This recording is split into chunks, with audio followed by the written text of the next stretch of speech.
Hey everyone, welcome to the That's Allowed podcast. I'm your hostess, Adrienne McKeon. Today we have Ria Rustagi. Please introduce yourself. Hi everyone. As Adri introduced me, my name is Ria. I'm 26. I'm an engineer by degree, and since 2 years, I'm an entrepreneur. So I have my own startup in Germany, and I come from India originally.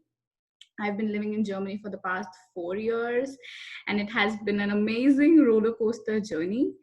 And that's me in a nutshell. Fantastic. So we'll start with our first question. What's the story you're not telling? Okay, so as I mentioned, I'm an entrepreneur and I am the COO and the co-founder for my startup. Yeah. And so it's what people see is that I'm an extrovert. I love talking. I love going to events and presenting my company. What people really don't know is that I'm an introvert. I hate going out. For me, since childhood, my comfort place is my home. I hate running out, be it for physical exercises, be it for anything. If I want a guilty pleasure, if I want to de-stress, it's by cooking or by watching stupid rom-com movies. What's That, your favorite? I gotta know. oh my god, there are so Okay, many. pick three. Pick three. Confessions of a Shopaholic, Okay. The Devil Wears Prada, and Sex and the City. Fantastic.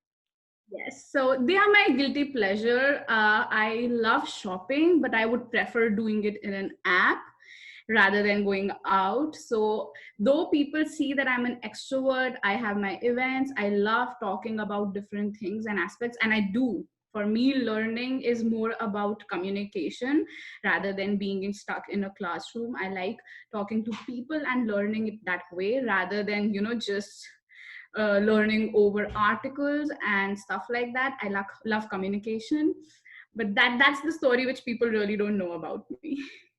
So, where do you think that begins for you, that introversion? Or, in fact, if you want to go in a different direction, where did it start for you that you realized that to succeed in what you wanted to do, you needed to be more extroverted?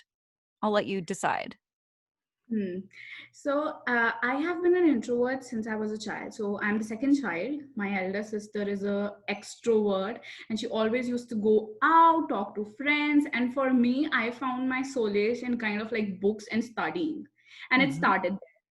That's where it started. And with entrepreneurship, it's like I have an entrepreneurship hat or a mask, and I realized that for this to work, it's like you are thrown in the sea and you have to learn.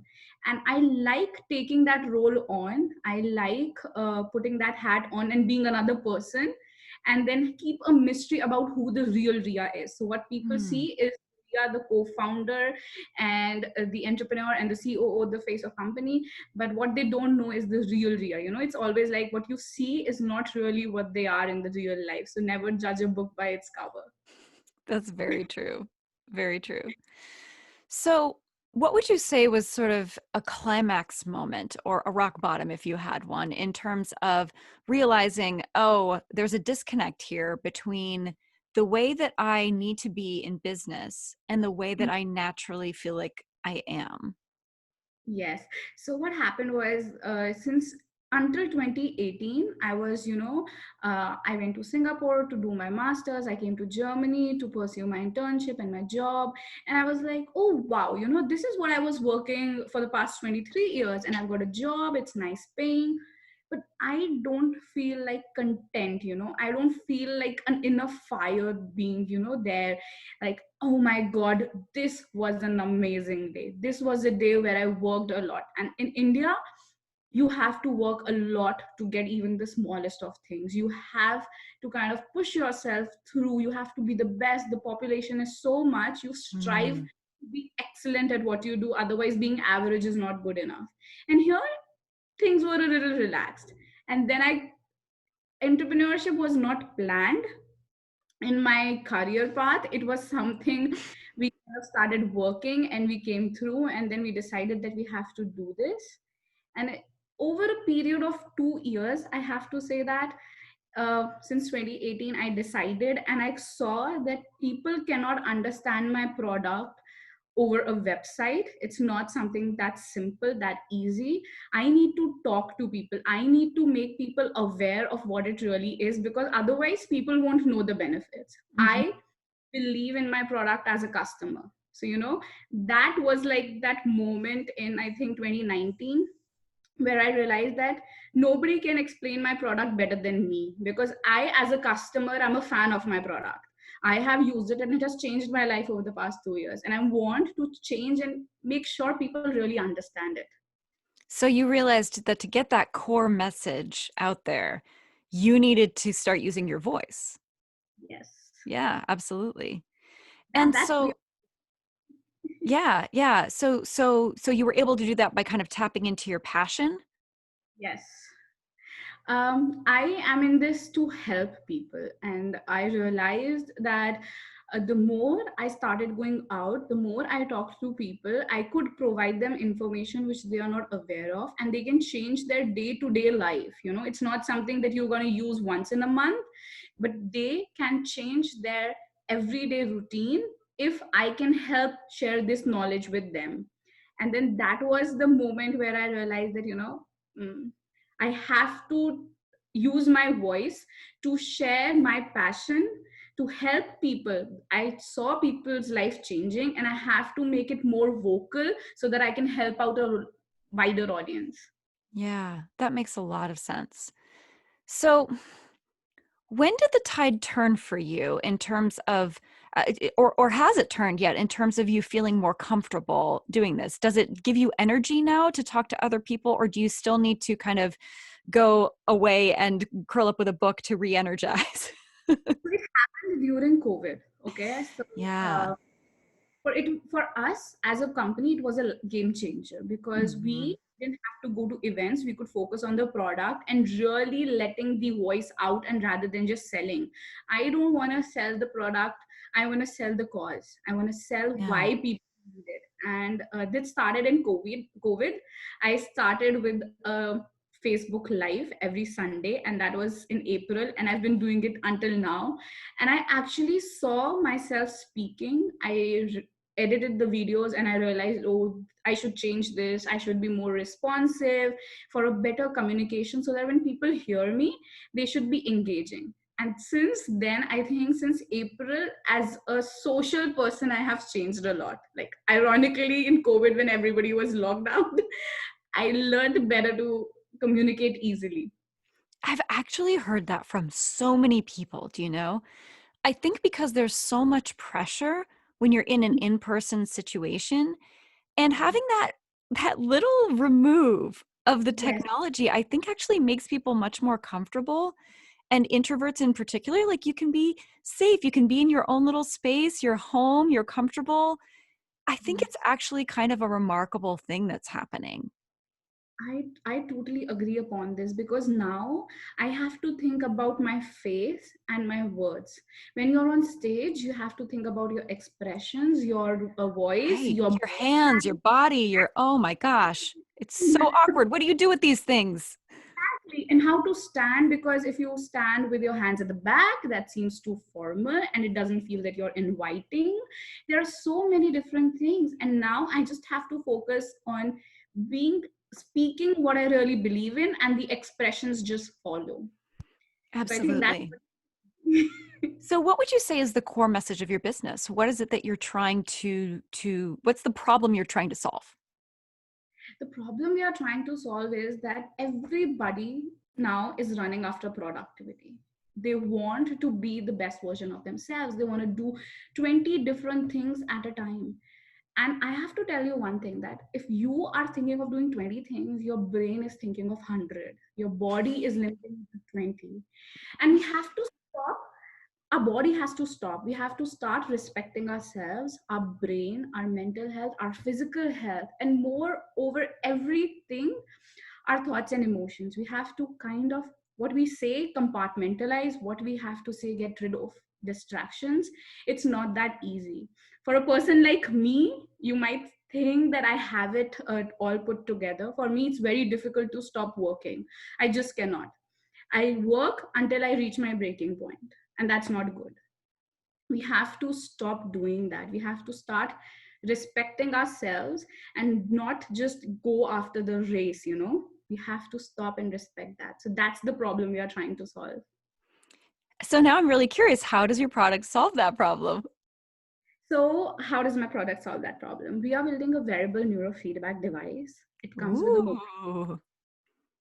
So, neurofeedback, it listens to your body, it listens to your brain, and gives you insights. How useful and how better our physical health have become since we started watching our weight, since we started watching our steps. We have changed a lot with respect to our physical health. We want to reach that target of 10K steps. How about a device which can track the brain steps, which can track how anxious different parts of your brain are? That these kind of thoughts are putting you into anxiety. What you are thinking is being overachieving or over ambitious is really making you go into borderline anxiety. So, this is my case, very frankly. Think I'm trying to be ambitious, I'm trying to achieve all my targets, but I'm kind of making myself really borderline anxiety. I see that in my results. And now I know this is happening, so I can be more proactive rather than wait for my brain to kind of fall apart. So we Yeah. have a device which tracks your brain activity and recommends custom meditation and music techniques which are suitable for your brain so that it can change the mood you are in and drive you into a more meditative and flow state. That is so cool. I'm really excited now that you're doing this. One thing I can say, I've done a lot of work with anxiety in myself and clients and people that I work with. And one thing I can say is that the best thing you can do is to get curious about your anxiety, to Yes, just notice it, be aware of it, don't fight against it. You're not going to get rid of it. It's not a thing that you can solve. yes, But what you can do is get more comfortable with discomfort by yes. just learning about it, being curious about it, noticing, hey, here's where I feel this in my body. Mhm. Here's how Exactly. this manifests in my life. And so that's great that you're creating a technological tool to help people get more information about what is going on in the mind body Mhm. complex. Exactly. And this is very much needed. Like, for me, since 3 years back, if you would have asked me, are you a stressful person? I would have said no. I am an ambitious person. I just like to do my things perfectly, like to the line. I have a little bit of OCD maybe, but no, I'm not stressful or I don't have anxiety. And now that's not the case. I definitely don't have OCD because that's a much serious issue. I have anxiety, small things, especially when there is an uncertainty attached to things. It gives me a lot of anxiety. Like, it pushes me off the edge. I need to have a plan to the dot or the minute, like, you know, I have to leave at this time, I have to leave at this time. And now I can listen to my body before it even crashes, and I can, you know, dial in up, dial in a little bit. So, what does it feel like in your body when you have uncertainty around what's Mhm. going to happen and you Mhm. know you're not in control of that uncertainty? What is that? How does that manifest for you? For me, I since like childhood, now I understand what happens. But at that time, I always used to think, okay, it's just like a bad dream or something. My body starts losing control. I think of 50 things. I'm not even doing one. When I start feeling anxiety, I am not able to do any task. I am actually thinking about it and spending my time rather than doing even one of it.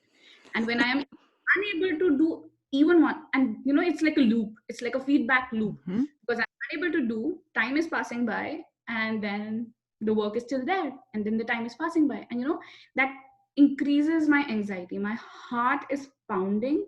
Now I can feel my body kind of losing control. I don't want to do anything. I feel frustrated. I feel like, you know, just this is it. I hate it, I hate it. And I'm not able to be very decisive Mm, when I have anxiety, because now that's not the best time to take good decisions. So yeah. this is what physically and mentally I feel during those few minutes. Yeah, that's really common with very ambitious people who have that perfectionism element where they feel like, well, I can't do anything perfectly, therefore I can't do anything. And you get that procrastination, which leads to the panic, which leads to the anxiety, and so on. Mhm. Yeah. Then I try to seek solace in some like small things which I can grab a control over. So like vacuuming. Whenever I panic, it can be due to any reason, external or internal. The first thing I grab is a vacuum cleaner because I feel like that is my control. I can clean Hmm. the physical mess, and it kind of gives me like a satisfaction in my mind, that okay, things will be okay. That's my go-to thing. Have you ever tried, and this is, I'm just throwing this out here as a tool that I've used that might work for you. Have you ever tried when you're in that feeling where you get that uncomfortable feeling and you want to do the thing, which is like vacuum, right? But you know that vacuuming isn't going to actually fix the problem, right? It's just your behavior that you kind of loop into. So next time when you're feeling that and you want to grab the vacuum cleaner, instead try doing something badly on purpose. I know that sounds really silly, but Okay. what works really well for me is when I'm in that place of like, oh, I can't do anything perfectly, therefore I can't do anything. I will pick up a pad and draw a really like terrible interpretation of like a fish or like whatever it is that I know I'm not very good at, but just do it for fun and then see, hey, I did this thing, that wasn't so bad. I got Yeah, something accomplished, something small. I'm definitely gonna try that. Try it. Try it. I find it kind of pushes it into the absurd and makes it kind of funny and fun. You know what I mean? Yeah, especially because you know that you're bad at it. Exactly. So it's like, it's fine. Another thing that really helps me, I don't know if you get looping thoughts Mm-hmm. and you get sort of thought action fusion where it's like, if I think it, then it makes it more likely to come Real. true. Right. Mm-hmm. What I do sometimes if I have a repeated thought that's like an intrusive thought and I can't seem to get rid of it, I sing it. I sing it to Okay. the tune of like Twinkle Twinkle Little Star or something like that over and over Okay. again until it just becomes like a silly thing that doesn't mean anything anymore and it just feels absurd and I can let it go. So, Interesting. I am very bad. I'm not at all creative. I have a very bad artistic or music sense. Like I will try, but I cannot promise because I cannot even think of like one, create few words by myself. I'm that bad at creating music. But art thing I can definitely try. I love doing like scribbling. yeah. No, I'm very bad at it, like very bad. Well, it also helps to, even if you're not singing it, just to, if you have a looping thought, just Mhm. deliberately, because the problem is that you're doing it unconsciously, right? Yeah. So if you bring it up to your aware level of awareness and you deliberately say something over and over and over again until it kind of becomes meaningless, Mhm. Yes. that can really help. Distinct significance, like you're making a Yeah. big deal out of it, but it kind of is really nothing. It starts to feel silly, you know, Yeah. and it takes I the sting out of it. I've been like a, I love writing. Like Hmm. I've been like that note taking person all my life.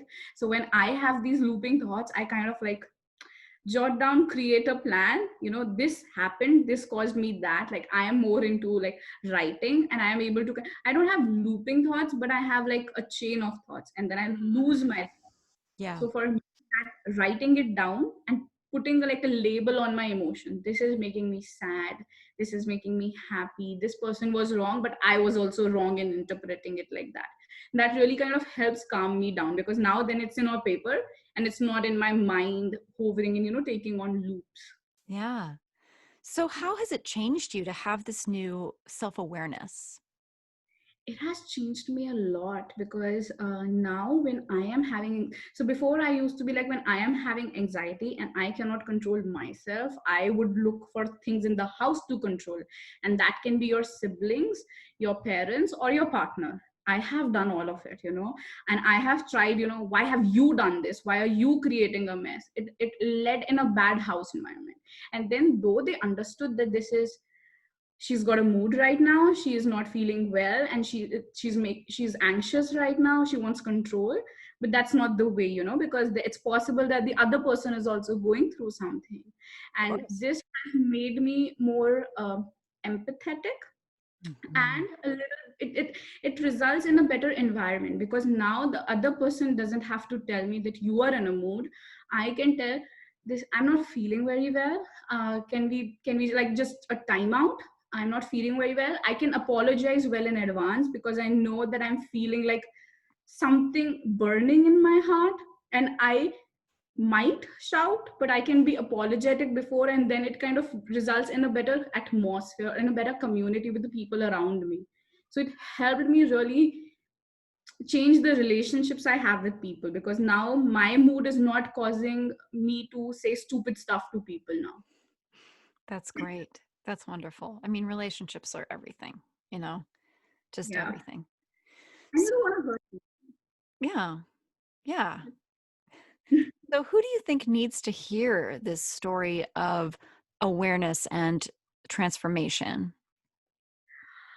It's like, with the current lifestyles we have, everybody is running after their careers, their paths.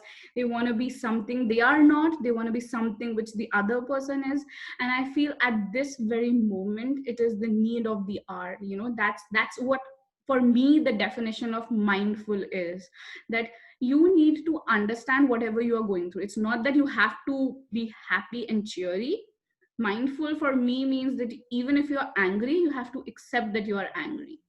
So for me, this is for everybody, because everyone I know, everybody I have a relationship with, there is something or the other which makes them angry, upset, stressed. There are different emotions, there are different feelings, and everybody needs to kind of deal better with it, or maybe Yeah. accept. So I feel this is for everyone. Yeah. So, the word acceptance, I feel like, is really important here. The next question is, what's the main message or takeaway? And what I'm feeling like is there's definitely a message of self awareness and self acceptance in here. Yes, definitely. We need to accept, we need to be aware, we need to kind of work in a direction which is more dedicated towards us. Like yesterday, I was talking to, we don't have to run after productivity. We have to be our best version. We don't have to be somebody else's best version. So that's why the message is that you are like, this is something I like believe in it, that you are your best judge. You can be your biggest critique and your motivator. All you have to do is listen to your body, be aware, be accepting, and if you love yourself, everybody is going to love you. Ain't that the truth? Ain't that the truth? Okay, so now I'm going to switch gears a little bit and I'm going to take you into a little exercise that I like to do with folks. So, what I want you to do is get nice and comfortable, okay? Mhm. And you can close your eyes if that feels good to you. Mhm. I'm going to wave my magic wand, and I have just made all of your dreams come true. Mhm. Everything that you really, really want, your true heart's desire, has now come true. And so I want you Mhm. to look around the life that you now have, the space that you live in, what you do, and just describe for me what this ideal existence is like. Can I open my eyes? If you like, absolutely.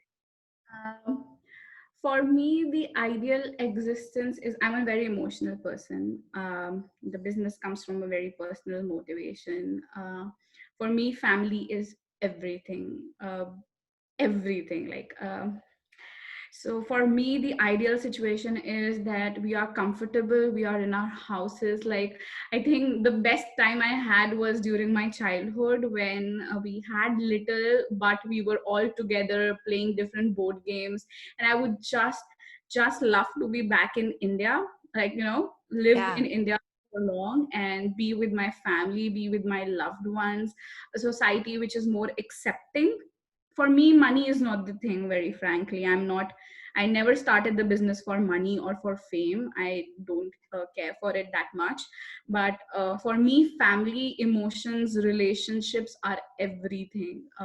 I don't want, for me, when people take their lives, is very painful, is very painful. That as an experience, I kind of get angry at people.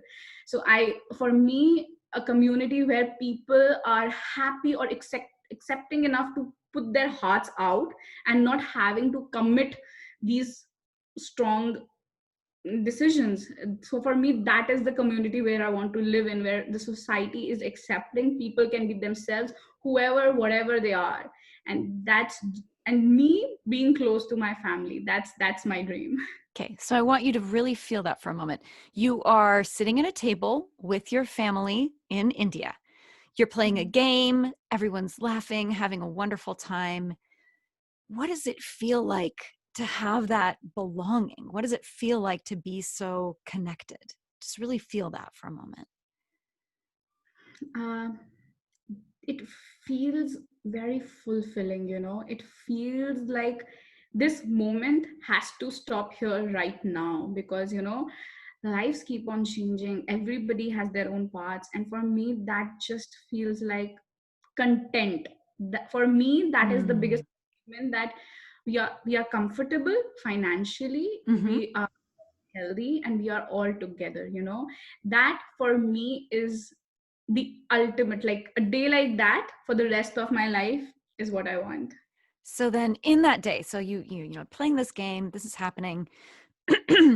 What's bringing you meaning in your life right now? What are you doing for the larger community, not just your family, but for the larger community that really makes you feel like you're giving your gifts to the world?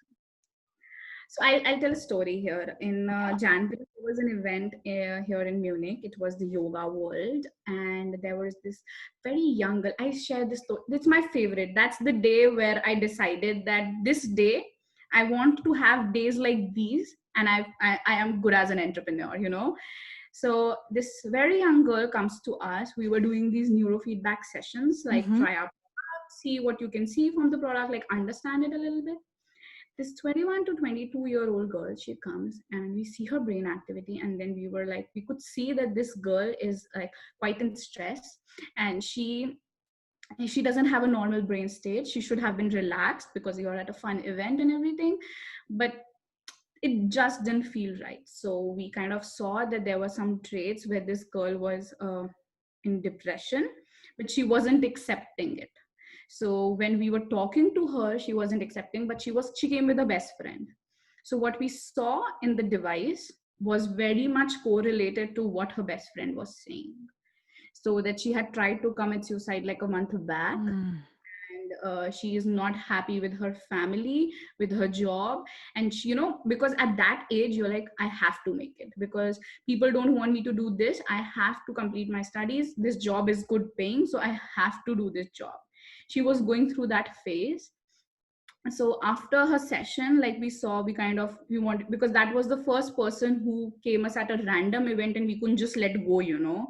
And I had a conversation with her and her best friend, like for 15 minutes off the platform, that there is something serious which is going on. Like you have to take some action.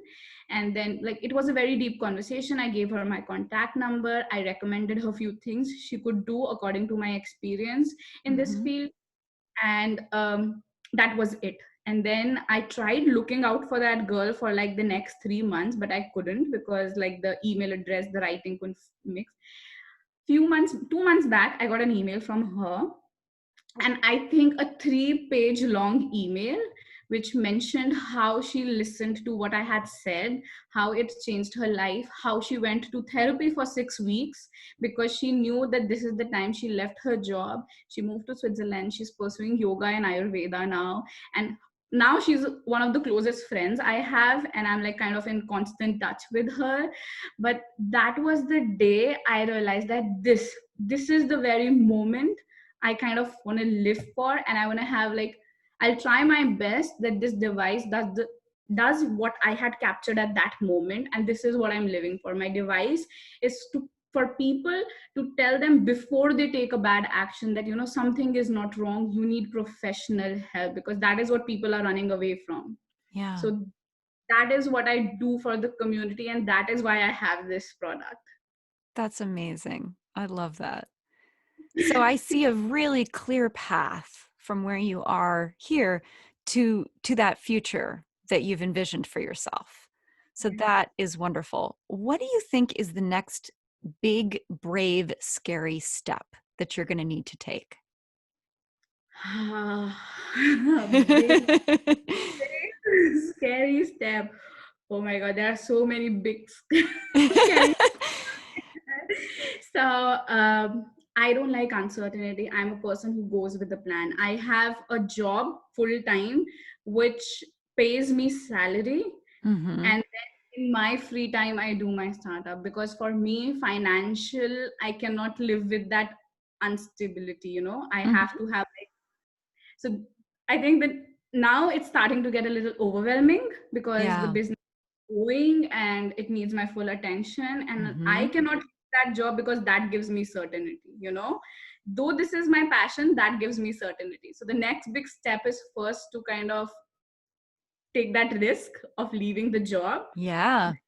just for the money. It's not for a passion. It's not for being crazy. It's just for the money and stability. Though I love doing that job as well, but that's not my calling. My calling is this. Yes. So how will you know when it's time to take that leap? How will you know? Uh, when I tell myself, I there are two things. Either my body gives it off, like my body starts feeling the stress. Right now, Hmm. I can manage and compartmentalize. So the day I think my body cannot take it anymore, that's the day I decide that I have to take an action. Either I hire an assistant for my startup and get my workload off a little bit, or I kind of leave my job. Or the other time is whichever comes first, that my company starts making enough money that I can take something out for myself, and then I can get rid of my full-time job. So what's stopping you from hiring that assistant right now? Financial independence with the startup. Okay. But you have a job that's keeping you going, right? S- The startup is self-funded, so Okay. the startup is self-funded, so a lot of effort goes into putting that money into the development and the marketing and the launch and the upscaling. Hmm. So it's like, I let me hire people who are there to kind of do other jobs which I don't know how to do. But Hmm. what I can do, let me take more of it so that the startup scales up faster. Like in 6 months, I can achieve like something nice and stable so that I can leave my job. So I prefer, I don't like slowing things. If I hire an Yeah. assistant, some resources go over there. And then I'm like, will that person do my job correctly? I am that kind of anxious. I will like always, are you doing it correctly? So I think that it's better I do it right now until I can hire a full-time person who can be my guy basically. Okay. So I just want to I want to put this out there because I think that this is a really common thing of that when we're entrepreneurs, we feel like we have to be the everything. We have to do it all ourselves and we have to be, a one woman show. And Yeah, I really want to encourage you to try to find that partner, that assistant that's really going to mesh well with you and is going to take those things off your plate that are slowing you down. That yes, if you didn't have to have those things on your plate, you could be making much more progress and taking big leaps forward. Because there's only so much that you a can person. do, but there's also things that only you can do, Yes, right? definitely. Yeah. And so, as a former executive assistant, I just want to say I think if you find the right assistant, they will 10x your productivity. Definitely. We've Yeah. tried so much. I have actually tried finding like co-founders and people who have the same vision as me, who have the Right. same, and finding that is very difficult. I am open to having people in the core team as well who can take work off my shoulders, but it's very difficult to find the right person. So if Yeah. you find the right person, please go for it, because trust me, getting a business partner is as difficult as finding a life partner. It's very I think. true. It's very true. So I'm just going to put that into the universe. We're going to have some gratitude in advance. Thank you, universe, for sending Ria this amazing assistant who's going to come into her life and just 10x her productivity, who's going to take her to the next level and make it just so clear that it's time to leave that job and focus full time on what she really wants to be doing. And she can take that leap of faith and jump into the arms of the universe. But she can't do that right now because she doesn't have that support that she Mm. needs. So we can just send that to her, and we're going to be so grateful for that. So thank you, thank you, thank you, universe, in advance for sending that to Ria. Thank you so much. Yes. All right. Is there anything else that you think the audience needs to know about you or what you do?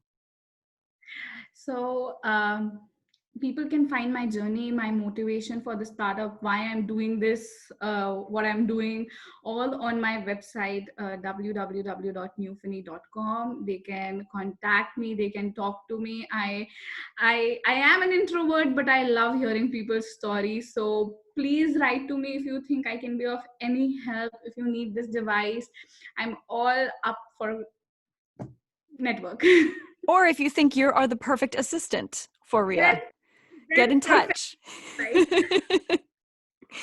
Absolutely. Well, thank you so much. This has been absolutely wonderful. Same here. Thank you so much for having me on your podcast.